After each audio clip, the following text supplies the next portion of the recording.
Salam damai sejahtera di dalam nama Tuhan Yesus Kristus untuk saudara sekalian dimanapun berada. Kita akan melanjutkan membaca, mendengarkan, dan merenungkan firman Tuhan. Yang kita baca renungkan dari Mazmur 54 ayat 1 sampai dengan ayat 9. Demikianlah firman Tuhan. Untuk pemimpin biduan dengan permainan kecapi, nyanyian pengajaran Daud. Ketika orang Zifi datang mengatakan kepada Saul, Daud bersembunyi kepada kami. Ya Allah, selamatkanlah aku karena namamu. Berilah keadilan kepadaku karena keperkasaanmu. Ya Allah, dengarkanlah doaku.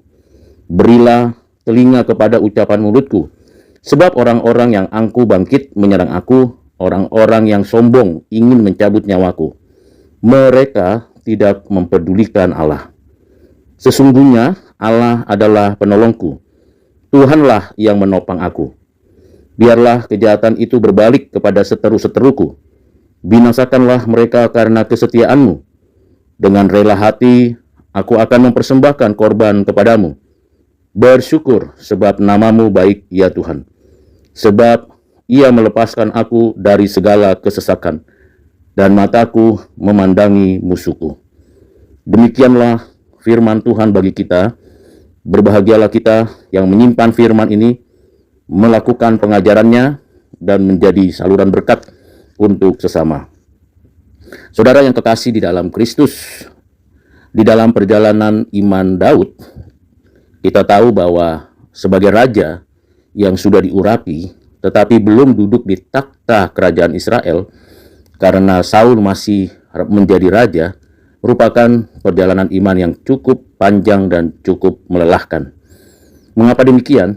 Selain Daud diminta untuk menghibur Raja Saul, tapi juga di sisi lain, Daud dibenci atau tidak disukai oleh Raja Saul. Mengapa demikian? Karena Daud memiliki kapasitas dan karunia untuk memberi pelayanan yang terbaik bagi rajanya, sekaligus seorang prajurit Israel yang hanya mengandalkan kuasa dan kekuatan dari Tuhan. Ketidaksukaan Raja Saul terhadap Daud itu karena memang rakyat dan penduduknya dan kenyataan berperangnya, Daud lebih unggul, lebih disukai oleh rakyat. Di pihak lain, memang Daud dibutuhkan oleh Saul sebagai pemimpin perang. Nah, dalam polemik yang begitu rupa di dalam kerajaan Israel ini, Daud tidak melakukan pemberontakan. Daud menanti-nantikan Tuhan menolong, memelihara, menjaga, dan menempatkan dirinya nanti kelak di dalam kerajaan Israel. Dalam pelariannya, dikejar dan coba dibunuh oleh pasukan Raja Saul. Apa yang dilakukan Daud? Daud tidak membalas kejahatan dengan kejahatan, bahkan tidak menghimpun orang Israel untuk melakukan kudeta atau pemberontakan. Daud hanya mengandalkan Tuhan dan menantikan waktu yang tepat di mana Tuhan menyediakan kerajaan itu untuk dia pimpin. Di dalam Mazmur ini, Daud meminta pertolongan, meminta belas kasihan, meminta kekuatan dari Tuhan. Di ayat 3 sampai dengan ayat 9 memberikan gambaran yang jelas bagaimana Daud mengalami sendiri kesusahan dan kesulitan karena tekanan dalam hal ini berkaitan dengan nyawanya. Memang Daud menyadari adanya ketidakadilan, adanya orang-orang yang bersiasat jahat untuk membunuhnya, untuk berjuang mau melakukan hal yang buruk. Di sisi lain, Daud ingin sungguh-sungguh mendedikasikan dirinya untuk kemajuan kerajaan Israel bagi kemuliaan Allah.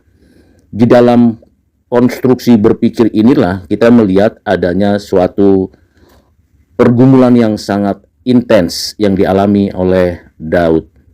Dalam suasana yang seperti itu, Daud berkata kepada Tuhan, "Ya Allah, selamatkanlah aku. Allah adalah penolongku dan yang menopangku." Dengan pengertian demikian, maka Daud selalu mengandalkan dan mengharapkan pertolongan Tuhan. Tentu yang dimaksud dengan keselamatan di sini bukan semata-mata berkaitan hanya untuk hidup kekal, tetapi ini berkaitan kehidupan dia di bumi ini. Bagaimana ia nantinya kelak sebagai raja yang menduduki takhta yang sesungguhnya Daud sudah diurapi dan sudah menerima pengurapan sebagai raja Israel. Di lain pihak, Daud menyadari bahwa kalau ia mau menegakkan keadilan dan dia mau untuk melakukan segala tindakan balik, melakukan pemberontakan kepada Raja Saul adalah mungkin karena pendukungnya, rakyat, dan prajurit-prajuritnya memiliki kapasitas untuk melakukannya.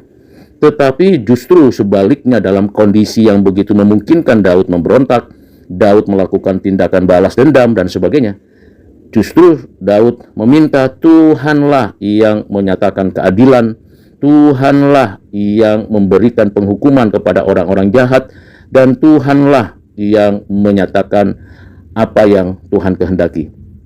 Di balik lain, Daud meminta supaya sungguh Tuhan peduli kepadanya.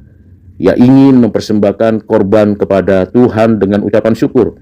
Dia ingin mempersembahkan itu sungguh-sungguh bagi kemuliaan nama Tuhan. Disinilah Daud membedakan antara keinginannya dan kepatuhannya kepada Tuhan. Keinginannya kalau bisa dia segera mau mengalahkan Saul, tapi kepatuhannya kepada Tuhan mendorong dia untuk sungguh-sungguh bergantung kepada Tuhan. Saudara yang kekasih dalam Kristus, di dalam pembelajaran ini kita diminta oleh Tuhan untuk memperhatikan ketika kita menjalani kehidupan ini. Tentu ada orang-orang yang ada di sekitar kita yang tidak menyukai kita. Ada orang-orang yang bisa dikatakan sebagai orang-orang yang ingin mencederai kita, ingin menghalang-halangi kita untuk maju sesuai dengan yang Tuhan rancang. Perlu kesabaran, perlu menanti-nantikan Tuhan menolong dan menyelamatkan. Kita harus mengandalkan Tuhan dan menyerahkan semuanya kepada Tuhan. Seraya kita bersyukur kepada Tuhan dan meminta belas kasihan Tuhan. Jangan terburu-buru untuk mendapatkan apa yang Tuhan sediakan. Jangan juga kita terlena dengan kesulitan kita sehingga kita tidak berupaya untuk menyelesaikan persoalan pergumulan kita. Kita perlu kepekaan, hikmat, dan pemahaman yang baik supaya tepat waktunya menerima pemberian Tuhan untuk mencapai yang Tuhan sediakan. Dan tetap rendah hati bersandar kepada Tuhan dengan penuh ucapan syukur. Kiranya dalam pekerjaan kita, dalam aktivitas kita, maupun dalam segala pelayanan kita, dua hal yang menjadi pembelajaran. Pertama, menanti dengan sabar segala apa yang sudah Tuhan sediakan untuk kita nikmati. Yang kedua, berjuang di dalam kerendahan hati untuk tetap bersyukur kepada Tuhan. Dengan dua hal ini, saya dan saudara makin kuat, makin dipulihkan, makin sungguh-sungguh menjadi saksi Tuhan yang hidup. Tuhan Yesus memberkati kita sekalian. Amin.